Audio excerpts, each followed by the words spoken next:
Welcome to Mock the Week. I'm Dara Breen. Joining me this week are Andy Parsons, Kevin Bridges and Patrick Kilty, and Russell Kane, Hugh Dennis and Milton Jones.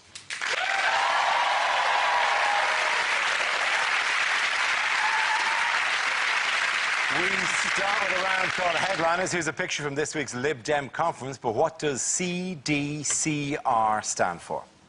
Is it Clegg's dandruff causes riot? Is it Clegg demands cardboard rain? Is it Cameron dies, Clegg rejoices? Is it Clegg displays currency remaining? Is it because they're in Liverpool? Is it, in fact, calm down, calm right down? Is it Celine Dion combusts reaction? I'm going to go for Clegg, David Cameron's rent boy.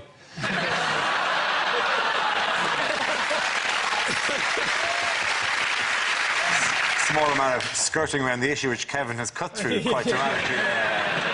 Is it Cranberry's definite cystitis remedy? Why would they use that photograph? I don't know, how bad was Clegg's cystitis before that? I don't know, but it must have been pretty bad. I mean... I've got it, Dara. Yeah. Is it conference disco concludes with river dance? No, what is the correct answer? Is it Clegg defends coalition rule? Indeed it does. Well done. Thank you very much. Yes, the answer I was looking for was Clegg defends coalition role. This is the news that the Lib Dem leader Nick Clegg has faced criticism at the Lib Dem conference from party activists who are plagued by self-doubt and anxious about the party's future. But he's defended his role in the coalition and told party members to hold their nerve. How have the Lib Dem party members been reacting? Oh, they're furious! They've been shaving their beards off and wearing their sandals without their socks, and they've been writing Clegg is a traitor on the wall of the conference centre in their own hummus. Actually, it's not how the Liberals have reacted, it's how the Conservatives have reacted. They've been watching the television all week thinking, why the work-experienced people got their own conference? That's the... It's not actually going terribly well for the Lib Dems, because Clegg's poll ratings now show that he is more popular with the opposition than with his own side, which makes him the Robert Greene of politics. There's a party activist described him as a mini-me conservative when he went to it. And another party stalwart said, I would trust you with my life, but can I trust you with my party? It's a rather screwed-up sense of priorities, to be honest with you. It's only the Lib Dems at the end of the day, you know? But apparently it's half their support has gone, hasn't it? And they're all saying it's because they've supported these spending cuts. They're basically talking that they're spending, you know, cutting too quickly and will now go into this double-dip recession. And you're thinking, double dip? You know, that is a term that is only ever used by economists and greedy people with nachos.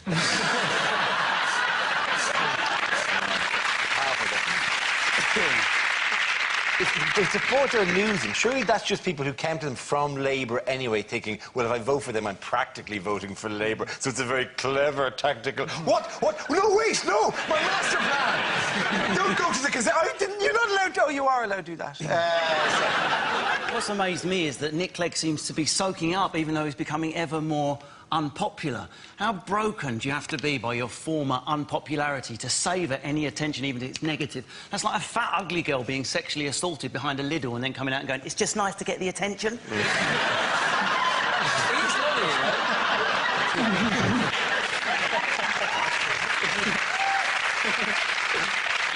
That is the chair Frankie sat in, isn't it? It is. I've literally never had those thoughts before. I've been... You're like a whimsical comedian, aren't you? They were saying that Cameron was actually going to turn up at the conference as a sign of, you know, support.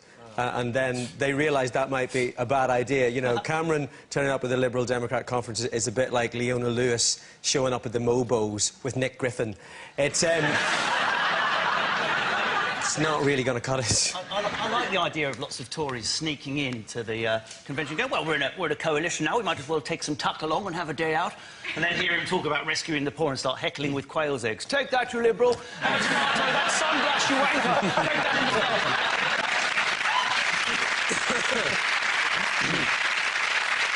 How are Clegg and Cameron getting along, by the way? They're getting on tremendously well. They are. They're getting really matey. They're getting along so well, they have built a baby cupboard from IKEA together.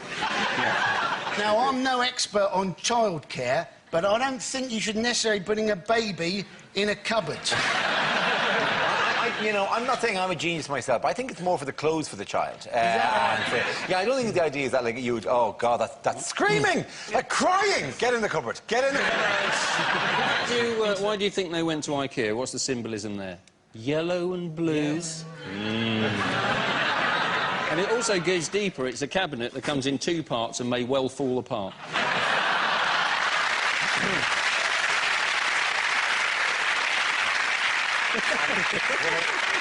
And when they make the closet for William Hague, are they going to IKEA for that as well? Clegg needs to start undermining Cameron. Next time they're sort of shaking hands on the lawn like that, he needs to go, where's my watch?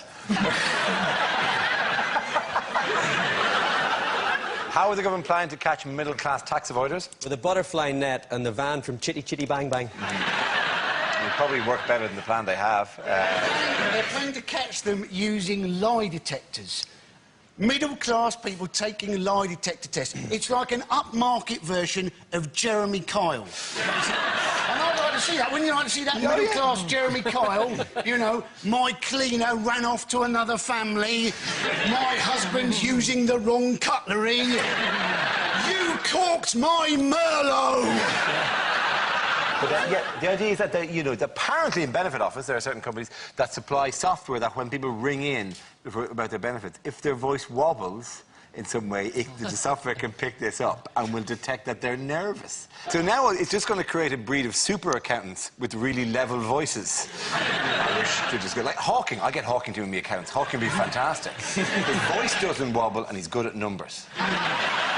If people go, there's a black hole in Mr. O'Brien's accounts, I invented black holes.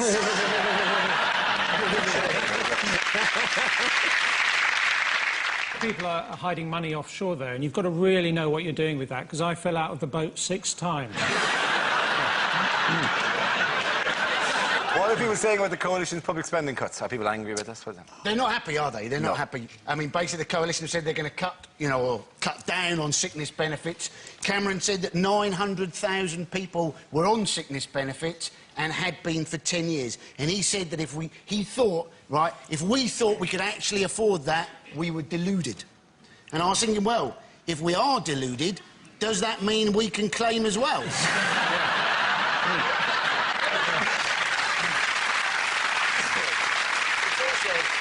George Osborne has announced he's going to cut back on all sorts of things. Quangos, he's cutting back on, although I still don't know what they are. I think there might be a cross between...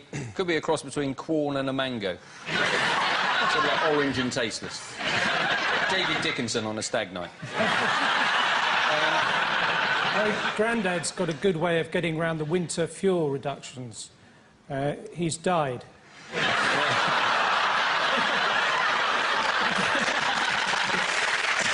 The end of that round, the points go to Patrick, Kevin and Andy. Now we play a round called Mock Me Up Before You Go Go. This game involves Minton, Kevin and Russell, so if you could make your way to the performance area, please. This round is a stand-up challenge. I launch the wheel of news, and wherever it chooses to stop, one of our performers must step forward and talk about that subject. The winner is whoever I think is the funniest. OK, here we go. The first subject is... festivals. Who wants to come in on that? Kevin. Festivals, nice picture there. That's actually me on your left. So, I was at a Christian rock festival. I never really meant to be there. I was just passing through this Christian rock festival and there was a stall set up that said a free toastie for all of God's children. So I thought, shame on. I said, how's it going, mate? Can I have a toastie? And the guy said, are you a Christian? And I thought, well, if I'm not a Christian, am I not getting a toastie? That's not very Christian.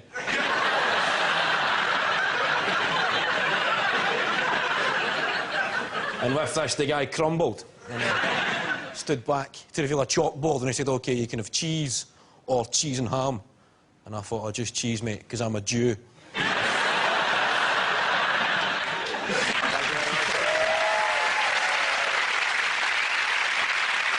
OK, let's spin the wheel again. The subject is family. Who wants to come out of that? Russell. So, it wasn't easy growing up trying to be a little liberal kid in the most right-wing family in the whole of my town. My dad was the most right-wing person I knew, but always quick to point out, I'm not racist, but. That was the danger word. I'm not racist, but... Or the latest remix, which is even more innocuous and dangerous. All I want to do is have a sensible discussion about immigration. Yeah? Isn't it obvious? All right, no one with that face wants a sensible discussion about anything. I just want to have a sensible little chat in the back of that transit van over there, yeah? Me and my brothers, the rest of your family, Mr. Woollam-a-Woollam-along, whatever your bloody name is, mate, yeah? Get in the van, right? My dad even managed to be prejudiced about my first car decision. How do you even achieve that? By British or German. Do not bring Crappanese onto my driveway, boy. Not only that, but I chose a hybrid car. Part electric, part petrol, papa. Right? Another question mark hanging over my sexuality. It's the noise of it when it drove off. Thanks for Sunday lunch. Bye, Daddy. Well done. Good mark. OK, that leaves us with Milton. Let's see what you've been left with. Let's spin the wheel. And the topic is jobs.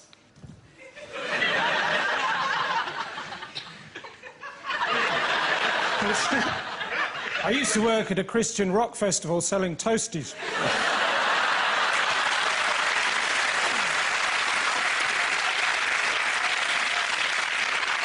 The best day was when I sold this Jewish bloke some yellow ham.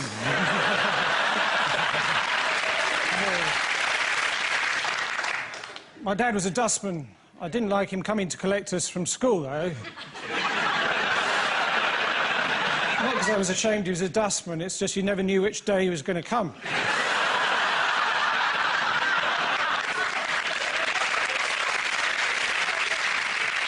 The rest of my family were police marksmen. Apart from my grandfather, he was a bank robber. He died quite recently, surrounded by his family.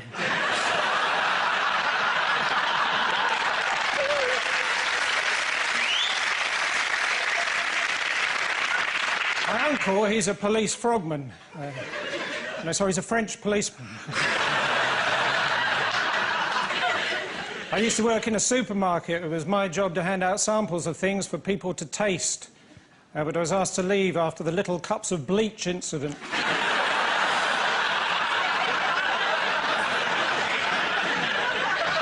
After that, I worked in a pathology lab. But I was asked to leave after one of my reports said, cause of death, autopsy.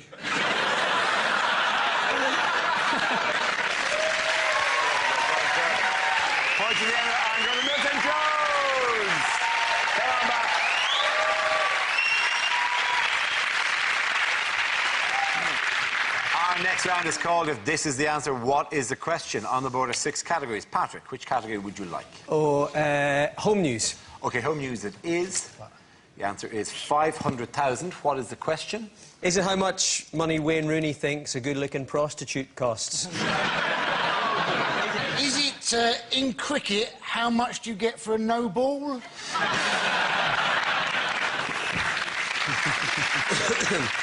Is it how many ants can safely travel in a lift? They rarely include that figure. Yeah. Do you know, would it kill them? Would it hurt them to put a small picture of an ant with the number beside? Is it the number of flies Lady Gaga found in her knickers the morning after she wore the meat dress? Or alternatively, is it the number of dogs that now follow her every time she leaves? Is it how many missed calls are on Osama bin Laden's mobile?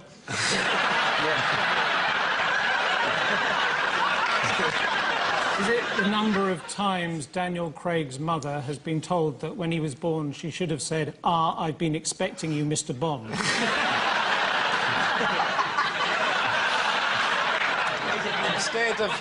Instead of the usual 10 green bottles, how many bottles do the Chilean miners start the song with?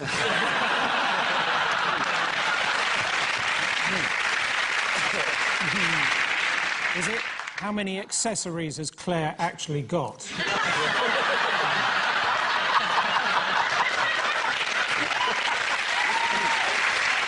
Is it How much was George Michael charged for 20 Rizla this week by Big Trev in Ewing? How many tomatoes died last year as a result of knife crime?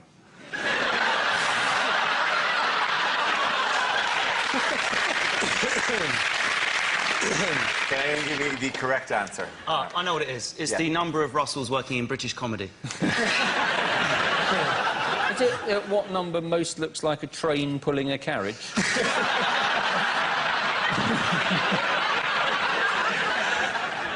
No, it's not that. It is the number of people supposedly who saw the Pope on his travels this week. It is indeed. Well done, Andy Parsons. Thank you very much. Yes, the question I was looking for was, according to press reports, up to how many people turned out to see Pope Benedict XVI during his 4-day visit to the UK? The Pope's state visit has drawn to a close, with the Vatican and UK commentators proclaiming the trip to have been a wonderful success. Prime Minister David Cameron praised the Pope for raising searching questions and challenging the country to sit up and think. Was the visit a success? Well, he seemed to be having fun in his Pope-mobile, didn't he? He did! Why would you deny him that crack? I mean, I'm guessing the Archbishop of Canterbury was a little bit jealous. He hasn't got a Pope-mobile, has he? He's only got a Nissan Micra. You know? When he goes on tour, he's just going to have to stick his head out the sunroof. He must have had a magnificent time, because he went to Glasgow, Vauxhall and Birmingham. I mean, you can't say we're not charming him with our most wonderful scenery. That is a natural tourist itinerary, isn't it? Exactly, yeah. Lovely to see the Pope there, doing his impression of Nick Clegg at conference. He's quite a small guy, isn't he? The Pope. He is quite, you know, that's the normal chair. Maybe that's a big chair. To be honest, he does look like a ventriloquist doll that's been left there. So it was papal this, papal that, but it is a safe and secure way of buying stuff on the internet.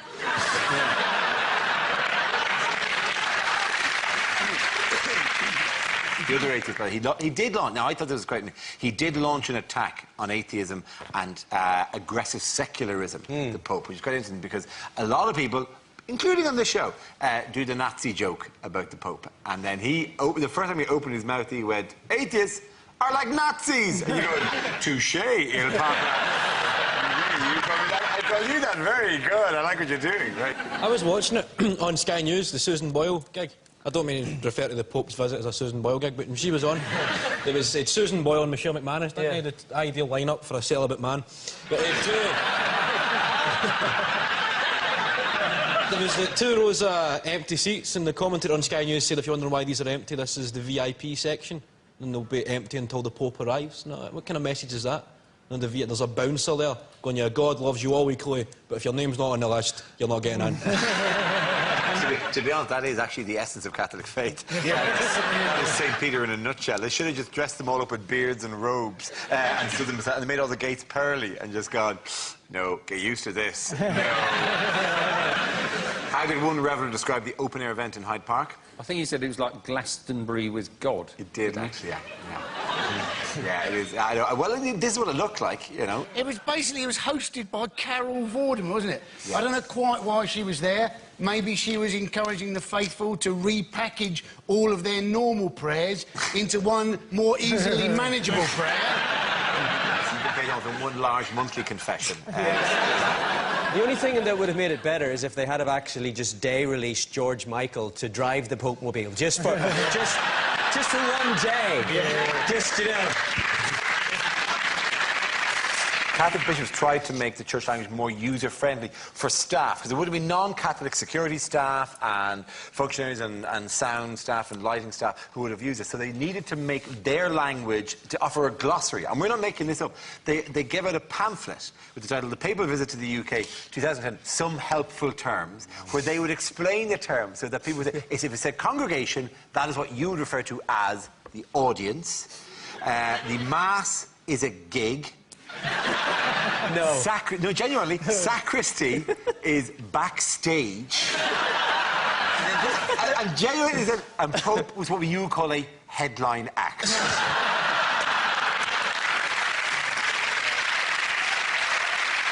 In other news, which pop star has been sent to jail? George Michael. George which Michael. has completely showed him, hasn't it? Driving around late at night looking for drugs and man sex, so they lock him up in a place full of drugs and man sex.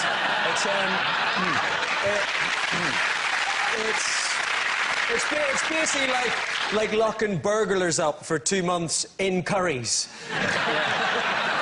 But it's what he was done for, of course, is driving his Range Rover into a branch of Snappy Snaps in Hampstead, isn't he? He went right in through the window, didn't he? He did. I just wondered whether he was trying to recreate Wham, but as a sound effect.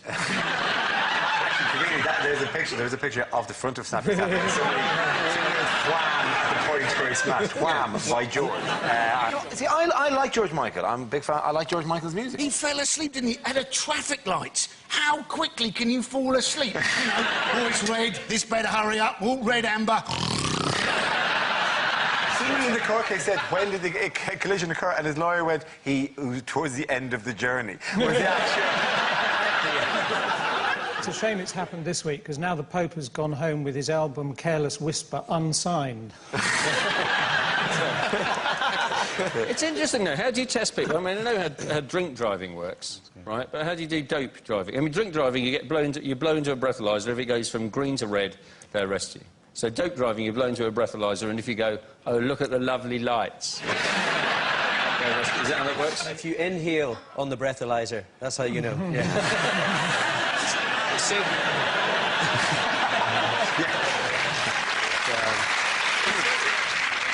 Apparently, right, the police wanted to know how long he'd been asleep for.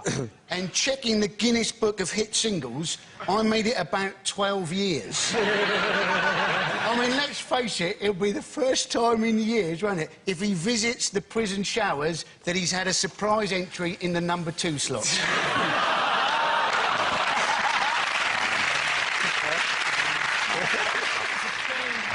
I can't support that kind of material on this show. Fast Love is a classic and Freedom 90 as well. All right, so I just, you know...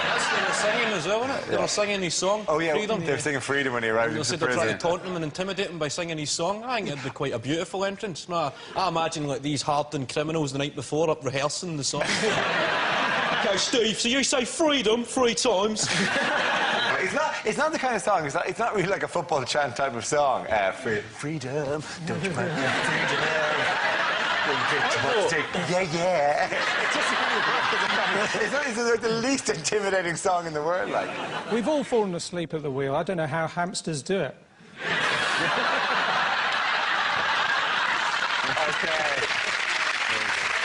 At the end of that round, the coin's going to rustle here in no time.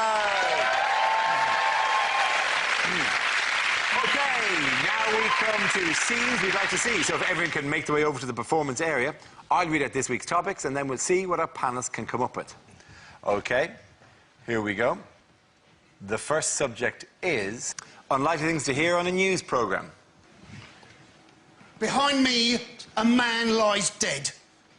That's what happens if you pull faces in the background when I'm doing a piece to camera.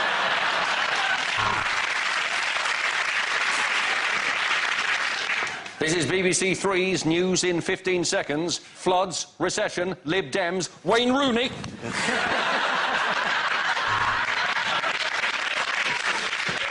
Medical news just in. Pioneering X-rays have proven that Nick Clegg has a spine. Our tape of Big Ben is broken. Bong.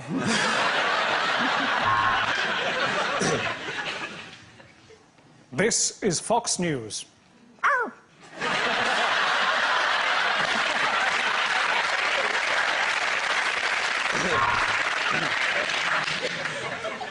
Freed Lockerbie bomber Ado Bassett Al-Megrahi has died.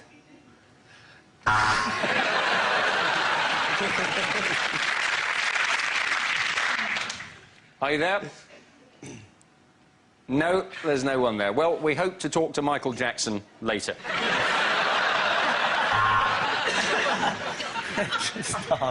Later on, we'll be finding how the Queen arrived in Australia butt first.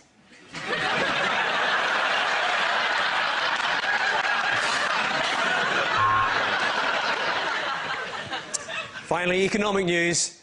We're fucked. Good night. There is still an embargo on revealing the footballer at the centre of this sex case. This is Brian Henderson outside John Terry's house. Sorry. Protesters set fire to cars and blocked the carriageway for several hours in protest over something or other, bloody French.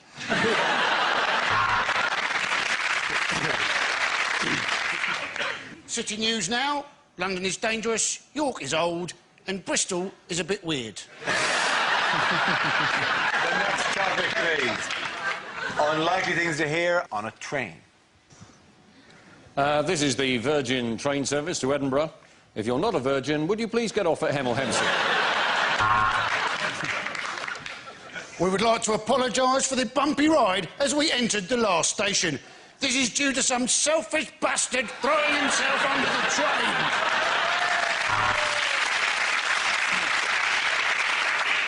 We are now arriving in Sheffield. Could all passengers in first class please pull back your window blinds and take a look at the real world?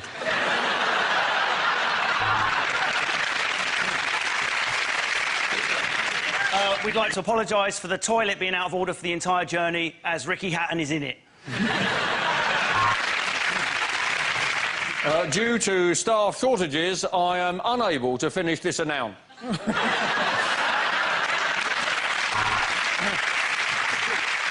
Hot food is now available because the buffet car is on fire.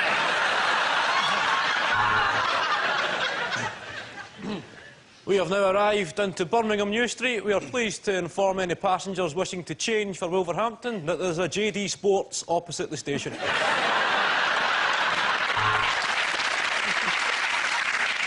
Excuse me, do you have any more of those sandwiches? They're delicious.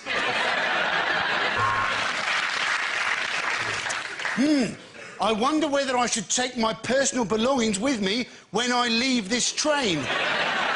If only there was an announcement that could possibly help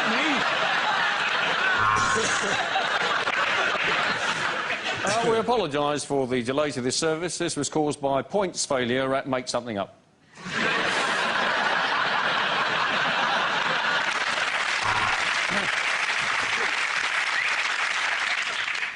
Hello. This is the train speaking. I know we're running a bit late, but don't worry. I know a shortcut.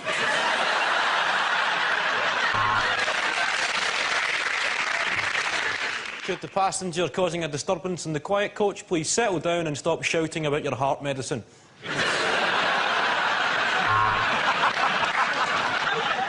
Would the driver please contact the guard?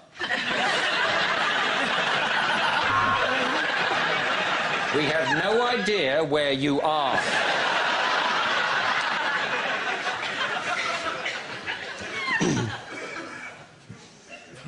This is the driver contacting the guards. Where am I? At the end of that round, the point's going to pass to Kevin and Andy.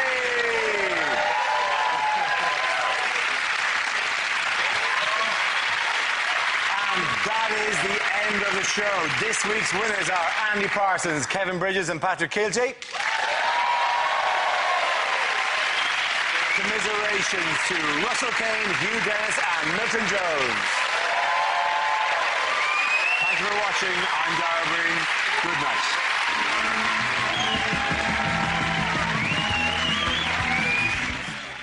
The Rob Brydon Show, tomorrow night at 10 on BBC Two.